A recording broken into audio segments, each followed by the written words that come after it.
Hello everyone, welcome back to our one-shot review series for AP Calculus AB and BC. This is the final chapter in our journey. So we are in Unit 10, Infinite Sequences and Series. In this video, we will tackle everything from understanding convergence and divergence and how to check the test for convergence and divergence. Um, Also, we will be mastering Taylor and Maclaurin series. Right.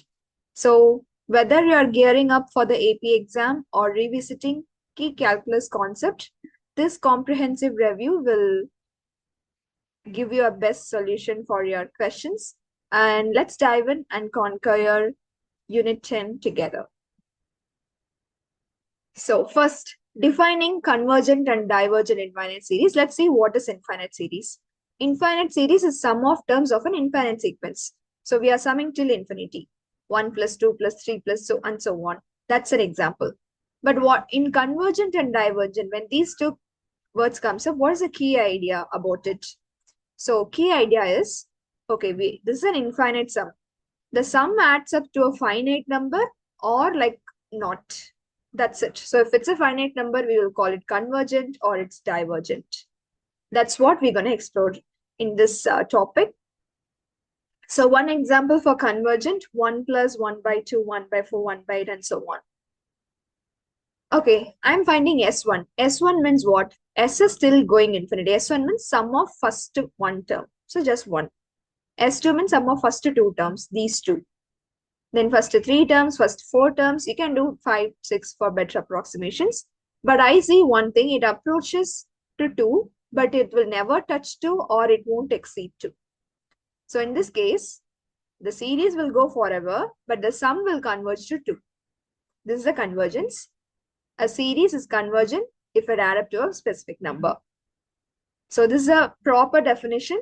The series Sn will approach a finite limit as n tend to infinity. What is divergent? If a series does not converge, then it is divergent, right? It doesn't approach a finite number, so just say it's divergent. That's it. Divergent is like this example, 1 plus 1 plus 1 and so on. No matter how many terms adding up, it will be keep growing. It won't approach a particular number. So divergent special case is this. It seems like we know what will be the result, but not unique result. It will alternate between 0 and 1. 1 minus 1. So till fourth term, if you take, it's 0. Then fifth term, if you take 1, right? Odd number of terms, it's 0. Even number of terms, it's 0. Odd number of terms, it's 1. So this is also divergent. It doesn't approach a number, but we can able to guess where it goes, right? Now, geometric series is a very simple series. A geometric series will look like this. Sigma n is 0 to infinity, a into r power n. So it's like 1, then 1 into 2 if you take, 1 into 2, then next term, the previous term into the same 2. So your previous term will get multiplied by a number to get the other term. 1 into 2 square, 1 into 2 cube, that's all it is. So this also have a chances of converging. When it will converge? When modulus of r is less than 1. What is r? The common ratio. So pick any two consecutive term, like if you are picking this and just successive term divided by the predecessor term, if you do, you will get r. So with the sum given by, okay, this will converge. So converge to what number? That number is a by 1 minus r. What is a? First term. What is r? The common difference. Sorry, it's not a common difference, it's a common ratio. Okay, and other cases it will diverge. If it's 1 or greater than 1, the series will diverge. If it diverges, we don't want to find the limit, right? That's it. So here a simple example. A sum of two series is a thing. This entire series is going to be converge or diverge. Let's see. Take the first series and try to expand it. It's a geometric series. First term is 3 by 4. Common ratio is 1 by 4. Okay. Now, it diverges or converges. Take modulus of this. This is actually less than 1, right? So it converge. If it converges, it converges to a specific number. That number is S is equal to A by 1 minus R. You know A, you know R, just plug in and you will get 1. Right? This is just the first part. Part 1 converges to 1. Let's look at the part 2. Same thing, expand it. This is also geometric. And what is A? 1, 1. What is R? 1 over 3. And this also converges because modulus of this is less than 1. And this is converging to 1 by 2. So the sum of two convergent series is always convergent. And it converges to the sum of two limits. First series approaching 1, second series approaching 2, the together series approaching the sum of those. So the series is convergent and it approaches 5 over 2. Next, nth term test for divergence. The nth term test states if nth term of a series does not approach 0 as n tend to infinity. Very simple. Take your nth term and apply n tend to infinity. If it does not approach 0, it diverges. Okay. What if it approaches 0? The test is inconclusive. You could not say, oh, it is convergence. Okay. So it's a test for divergence. So don't go, okay, it does not approach 0, divergence. And if it's approach 0, it's convergence. No, if it's approach 0, it's inconclusive. So we will learn many other tests to test, okay, it's convergent or not. But this test is for divergence alone. So keep these little things whenever you learn about the test. And here is an example. A series given, we need to analyze whether its series diverge or we need more tests to do this. Nth term. How the nth term will look. This is what your nth term is, right? So an. Apply limit n tend to infinity for it. You know limit manipulation. So I'm just, or else you can just go to the playlist and check the first video. We have a question like limit n tend to infinity, how to solve. So that manipulation I'm doing, I'm dividing by the highest power n square and simplifying that stuff and applying limit n tend to infinity. So 2 by infinity, it's going to be a 0. It will approach 0. I'm not telling it 0. And 1 by infinity square will also approach 0. So that concept, so you will get 0 plus 0 by 1 plus 0, which is 0. So what I got, if your limit, this is the nth term.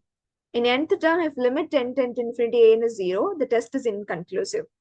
So we need to do, you should not say the series convergent here, okay? Now, next example. We are again applying limit n tend to infinity. It's very simple to solve. I got 1. Yeah, it does not approach 0. So I will say it is divergent. Right? Now, integral test for convergence. Okay, this is important. The integral test applies to series which look like this. And we have to check 3 conditions. If an equal to f of n, if your an is 5n plus 1, then just take it as f of n. So what is f of x then? 5x plus 1. So you treat a term as a function, and that function should be continuous, positive, and decreasing for x greater than or equal to 1. These all 3 should be satisfied. Then only you can apply the test. Now, okay, we are going to apply the test. What should I do? Just make this integral. Integral 1 to infinity f of x dx. You know what is f of x? 5x plus 1. And evaluate this. When you evaluate, you can reach a number or you can get infinity. So this improper integral converges means series will also converge. If the improper integral diverge, series also diverge. Very simple. Make it a function, nth term to function, 3 conditions for function, take the improper integral and evaluate it. So whatever your improper integral do, the same thing the series will also take. Here a simple example. Verify conditions. First, let's make a function. So an is this. An is f of an. So f of x is this. F of x is positive. So whatever value you give greater than 1, it will be positive.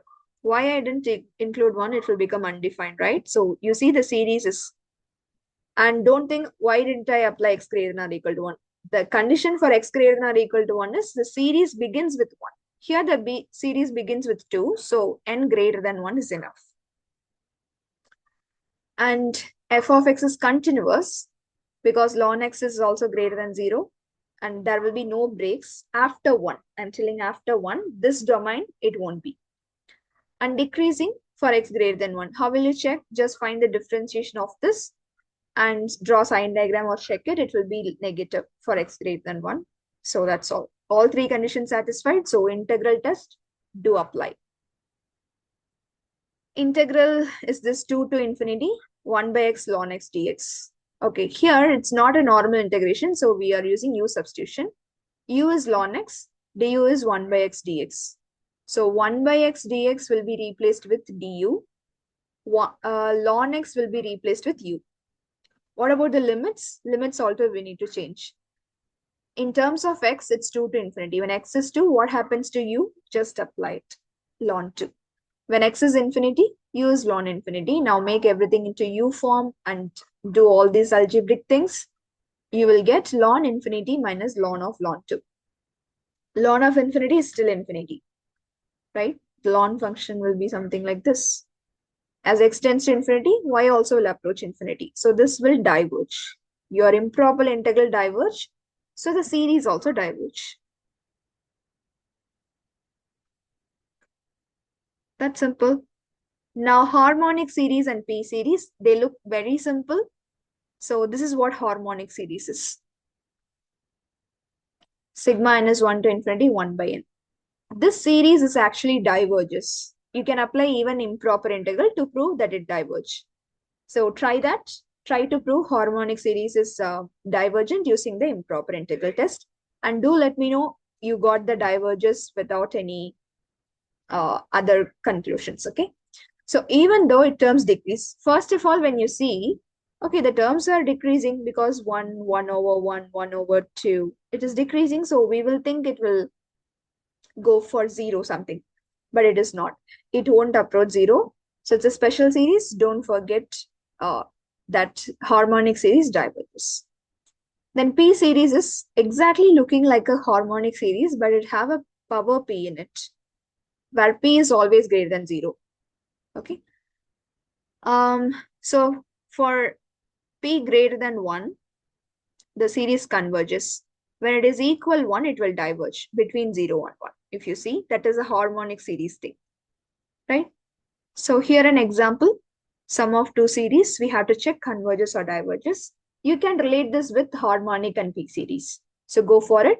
First is clear harmonic, and I will say it's like we know that it diverged, but you can use the integral test also to prove that. First series.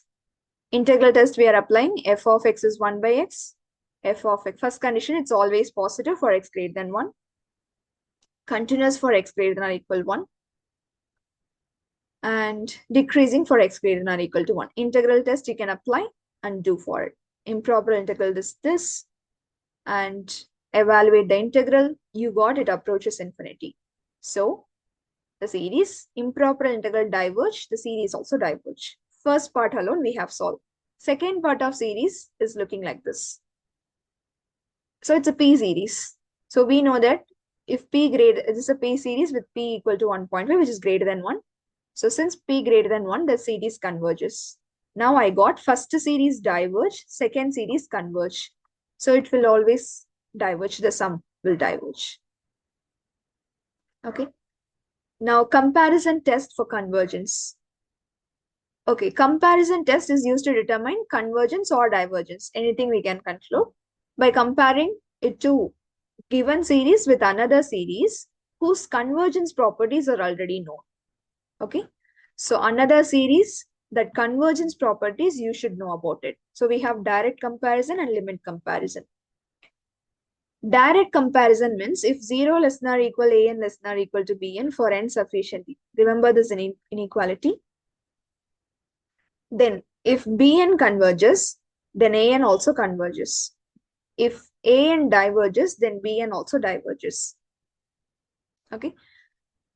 So here you can take your an, you can choose your an from the given function.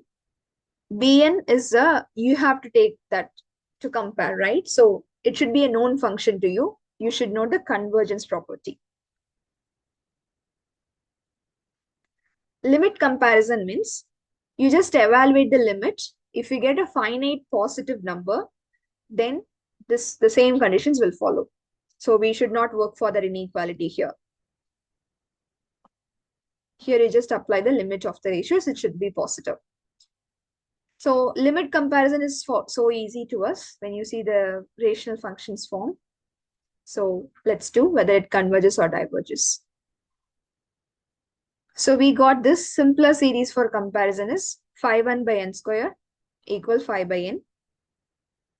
An is approximately phi by n because this plus 3 when it approaches infinity doesn't matter. This plus 1, they won't make much effect. So they are negligible. I approximated the given series so that I can relate it with another known series, Bn 1 by n. 1 by n is a harmonic. So you know about harmonic, it diverge. Right? So limit comparison test I'm going to do. So here also you can apply the limit. An by bn, 5n by 1 by n is actually 5. If you apply limit n tend to infinity for it, it will be 5, a finite positive constant. So we can do that. Otherwise, directly also you can evaluate all these stuff. Anyways, you will get 5. So, but that was easy to us. Now, since the limit is finite positive constant, the limit comparison test applies here, and let's conclude it. This is divergence, the chosen one. Now, the limit quantity is approaching a finite. So, if this diverges, this also diverge by LCT. Okay, the chosen series, it depends upon the chosen series. Now, alternating series test for convergence, every time it won't be always increasing. Sometimes you'll get plus or minus, alternative plus or minus. And this is how it will look like in series form. So 1 minus 2 plus 3 minus 4 plus 5 minus 6 plus 6 and so on. And this test can be applied where your an is always positive or 0. And this will converge if it satisfies these two conditions. Monotonicity. An is decreasing. So an should be decreasing means just take any two numbers, like any two terms, like 99th term and 100th term. 100th term will be lesser, 99th will be greater. So it's decreasing. And limit applied to n to infinity even should be 0. That's it. If this two satisfy, then it converges. So here an example, let's do. It's an alternating series. You can spot the sign alternating stuff. So an is 1 by root n, monotonicity. So this should be decreasing as n increases. So just apply and check. For example, 1 by 1000 or something if you apply, yes, that will be decreasing for sure. So an is decreasing and limit you apply, it is equal to 0. Yes, it is equal to 0. So the series converges. If any one doesn't satisfy, then it is not. Ratio test for convergence. Yes, as the name suggests, you will take ratios of consecutive terms, the successor by the predecessor, right? And you apply the limit and evaluate it. If L is less than 1, series converges absolutely. If it's greater than 1 or equal to infinity, the series diverges. If L equal to 1, the test is inconclusive. So absolute thing is important here. And again, an example. An is given. So you should make an plus 1 and an that form. So write it and manipulate the algebraic things. I plugged in an plus 1 by an and I simplified. In fact, n plus 1 factorial means n plus 1 into n factorial. N factorial cancel. 3 power n plus 1 means 3 power n into 3. 3 power n cancel. So n plus 1 by 3. And n tend to infinity, you will get infinity. So greater than 1 or infinity, the series diverges. That's it. Now 10.9, determining absolute or conditional convergence. Absolute convergence means when I can say the given series converges absolutely, if the modulus, like if you change this given series into absolute If that absolute series converges, then the given series converges absolutely. Very simple. Sigma modulus an converges means original series. Sigma an, you can add a absolutely extra. Converges, also it converges absolutely. Conditional convergence means given series is converging, but when you check the absolute, it doesn't converge, like it diverge. So in that case, it's conditionally convergent. So absolute convergence means implies regular convergence, but conditional convergence does not imply absolute convergence. This is a remark. Now, determine whether the following series converges absolutely, conditionally, or it diverges. So when it converges, make sure you're checking absolute convergence or conditional. Check for absolute convergence, make an absolute form of the series. And what happened here? Like modulus of either it's positive or negative, it will make everything positive so that it's no more an alternating form. So this is harmonic and we know it diverges, right? So given series does not converge absolutely, right? And conditional for check for conditional convergence, do the alternative series test. And monotonicity, it's 1 by n is decreasing. Yes. Limit approaching 0. Yes. So what we get, the series converges here. So the series converges conditionally. Why I'm telling it's converges, the original series converges, the modulus is diverging. So we are calling it as conditional convergence. If both converge, then it's absolute convergence. Okay. Then alternating series error bound. Alternating series error bound means, yes, there is an alternating series and it will be having some 1 or 2 bonds, right? So for a convergent alternating series, they will look like this. And your an is the conditions. An should be greater than 0. An is decreasing, like monotonicity, and limit n tends to infinity. If it satisfies everything, the error bound is given by sigma s minus sn is less than or equal to an plus 1. The next term. Okay. An plus 1 is the next term. So very simple. S is the actual sum, Sn is the partial sum, An plus 1 is the absolute value of the first. So you are making an error bound till n. First omitted term will be An plus 1. That absolute value we should take. So the error is always equal to the next term of the series. So how to do this approximation? A series will be given. They also give how much terms approximation you should do. And it looks like alternate series. Alternating series error bound we will apply.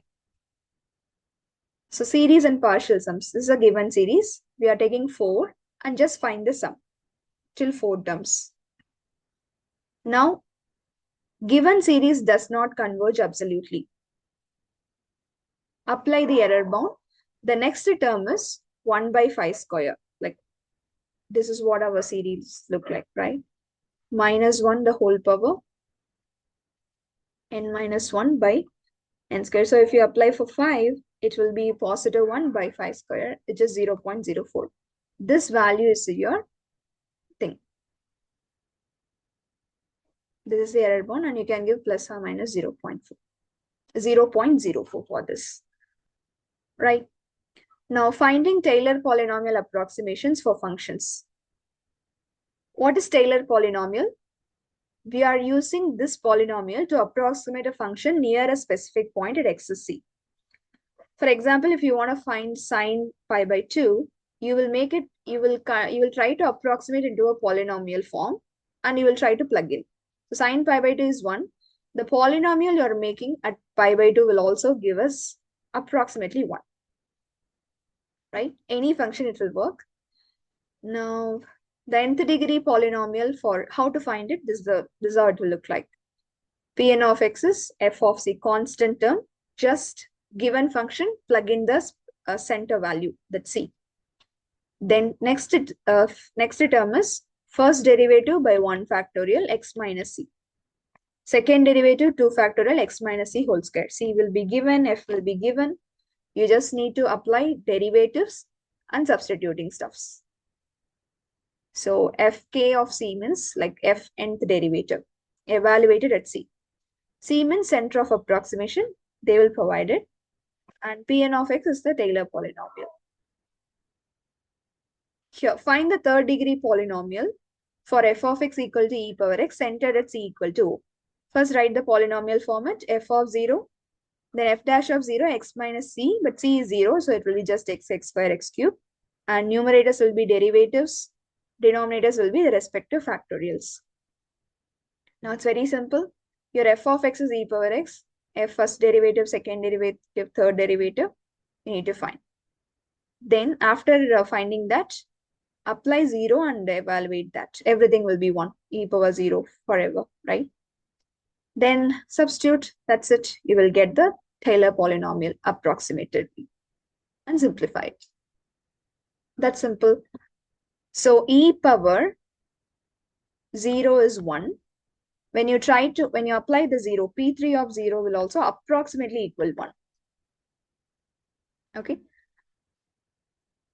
Now, 10.12, Lagrange Error Bound. So this is also error bound for Taylor polynomial. Yes, again, Taylor polynomial is an approximation. So we can try to find a bound here. So how to do and why we are doing this? Taylor polynomial is an approximation. Actual value will be, maybe it might be here, actual value. This is Taylor value. How far they are from, right? So that is what we're gonna do in this error bound. So Pn is nth degree Taylor polynomial for a given function centered at C. The error bound is given by this inequality. Okay, you know most of the terms, but what is this M? M is the maximum absolute value of Fn plus 1th derivative of Z. Okay, what is this Z? Z is any number between your C and X, right? So some value in the interval C comma X. So that's it. So the purpose is to estimate the worst case error for Taylor polynomial approximation. Actually, we solved one problem, right? That is the best approximation. We won't do that over here. Now, accuracy improves. The error will decrease as n increases. So you just do the P3 means it's okay. But you do just P5, P100. So the error will reduce. The accuracy improves. Finding M. Okay, how to find this M? This must be computed from f nth derivative of C. So it depends on the function. We will see that in solving examples. Okay. Approximate f of x is sin x at x is equal to pi by 4 using the second degree Taylor polynomial centered at C. Estimate the error happened. Of course, you will apply Lagrange error bound. Right? So Taylor polynomial for sin x at C, it's x minus x cubed by 3. You know the stuffs, right? So I'm not repeating that. So now at pi by 4, you will just evaluate a value. We got this. We can evaluate, but let's go for bound directly. F of x is sin x centered at pi by 4. F third derivative is minus cos x. Why I'm doing third derivative? Do you remember Rn of x is m by, that m is modulus of fn plus 1th derivative. So our polynomial is second degree. You should find third derivative. And maximum value is minus cos z on 0 comma pi by 4. So on that interval, z is just another variable. Okay. So 0 to pi by 4, what is the maximum value in cos? So it's pi by 2. Maximum value will be 1. Right? That is m is 1. Now it's the error bound is 1 by 3 factorial. Pi by 4 minus 0, the center, the given value x. We are working at x is pi by 4. You got this pi cube by 384. That's it. Now radius and interval of convergence of power series. Okay, let's understand what is power series. Power series is also an infinite series which look like this. Some an, but you always have x minus c whole power, and it's looking like similar to a Taylor polynomial only, right? When you spot this. But this depends upon A naught, A1, A2. It depends. We are not. It depends upon some other stuffs. So where an is coefficients of the series, C is center, X is value of a series. To determine whether the power series converges, we have to do two things: radius of convergence and interval of convergence. What is radius? The radius of convergence, denoted by capital R, is distance from center C within which the series converges absolutely. Okay, so we are not taking entire series, right? For the radius of convergence. Outside that, your series may diverge. But we are just looking at the particular limit, right? That is your R. Interval of convergence is the set of x values where the series converges. That is the simple. So what we need to do is first find R, then check the endpoints, C minus R and C plus R, right? So if they are included, that is checking the endpoints, right? And now, so first we used ratio test to find R. This is how apply the ratio test. Do you remember? Consecutive series ratio, modulus of it, that is your L. But your R is reciprocal of that ratio test value. R is 1 by L. So if L is 0, the series converges for all x infinite radius. Here the radius will not get restricted. And if L is infinity, the series converges only at x is equal to C. It depends upon the L value.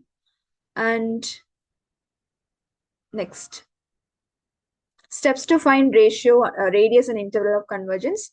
Of course, we know how to find R. Apply the ratio test, or sometimes we'll say root test. Find L. R is 1 by L. The interval is at endpoints you remove the radius, C minus R, C plus R. And check endpoint convergence. Substitute x is equal to this endpoints into the series and test whether it's converging using the test. So we have many tests you can apply only for that domain. Okay. I hope this example will help you understand this thing better. Determine the radius and interval of convergence for the power series. Okay, series was given. First is radius, ratio test, 1 over n. This is n plus 1. So limit n tend to infinity. We are applying this and just solve for it. N by n plus 1 modulus x minus 2.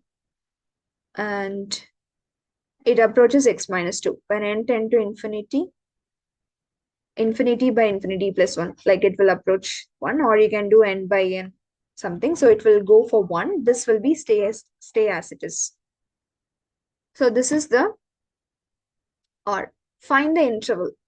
So interval is modulus x minus 2 should be less than 1. So that is what given over here, right? So for less than 1, we are trying to find it.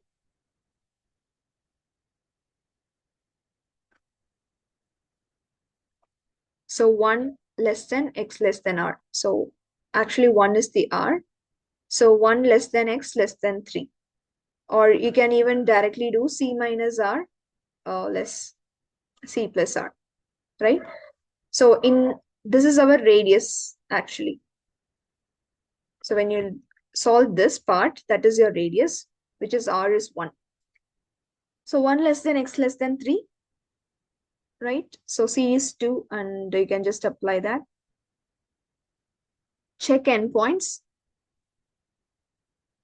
This is a series and we have the interval. When x is 1, the series become this, which converges by alternating series test. And when x is 3, the series become like this, which diverges because it's a harmonic series. So we got the endpoints check. Now the series converges on 1, 3. Because 1 is closed converging, 3, like we can do like this. So in this interval, what happened? So when it's 3, it diverges. So along this interval, it converges. So radius of convergence is 1 and interval of convergence is this 1, 3. That's all. Now, Finding Taylor or Maclaurin series for a function. Taylor and Maclaurin, they are very interrelated. We know this already. Taylor polynomial, right? But series form, sigma n is 0 to infinity. The coefficient, right? F nth derivative of c by n factorial into x minus c whole power n, the distance between center and the x value. Maclaurin series means when your xc is 0, that is Maclaurin. That's a special case, right? So now let's find Maclaurin series for e power x. Write this. Your f of x is e power x. Find f dash, f double dash, like you can do many more. Then find the values. It will be 1 only. Then f nth derivative of 0. I am very sure even the nth derivative will be at 0 will be 1. Right? So I just approximate it here and expand this. So e power x is a function form.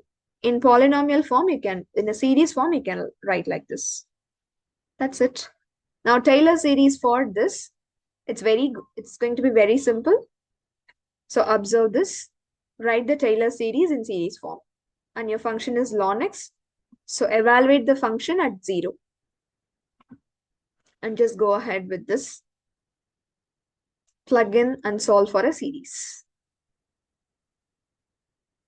Right? So this is all we got here. So your ln x plus 1 with center of approximation 0 will look like this. Alternating series. Right? Again, if you, and yes, when you got a series, but your options might be in a summation form. So try to interpret that. And last one, representing functions as a power series. So yeah, this is an important thing. And this is the final part over here. This will allows us to approximate a function when you know it in the series form. So f of x is a n x minus c whole power n. This a n just alone we will change for Taylor series and Maclaurin series, right? Now you have to represent in this form. A n is f nth derivative of c by n factorial. C is center of the series. So how to do this? Identify the function form, geometric, exponential, or trigonometric. Find derivatives, and maybe it may come under Taylor or Maclaurin series. Simplify and write the series. So what we did in previous two examples is exactly what we are doing here. And determine the radius and interval of convergence. We know that also. So one quick example for you. Represent the function as a power series centered at x is 0. So this is similar to geometric series, but try to make it more simpler. I'm making that x square because geometric series, like it's a by 1 minus r, right? So I'm trying to make it like that. So what I did, I just replace x square with minus u. Okay. So you make it as this simpler form, right?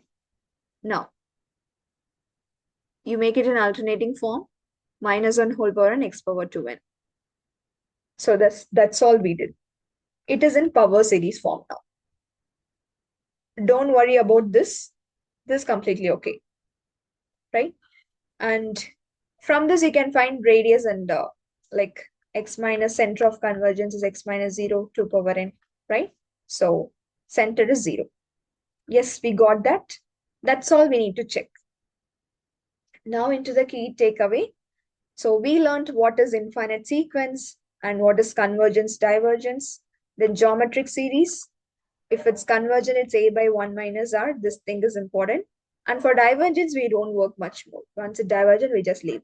And these tests are important. And special series, harmonic, and P series. Also, error bounds also we did. Alternating series test, absolute and conditional convergence, important thing. And Taylor and power series. Just power series, Taylor and Maclaurin will fall under that. Right? And that's it for this video. I hope this video might be helpful to you. And yes, we come to the conclusion of this particular playlist. So very congratulations for all those who engaged in this video. I hope all the 10 units might be helpful to you for your entire AP calculus journey. Right. So if you know and if you have any suggestions, you can share it. in the comment box. Also, you can like and share to your friends too, right? So thank you for joining me on this journey. Wishing you the very best for your AP exams. So keep solving and keep learning. Let's meet in yet another interesting AP calculus playlist. Thank you for joining and watching.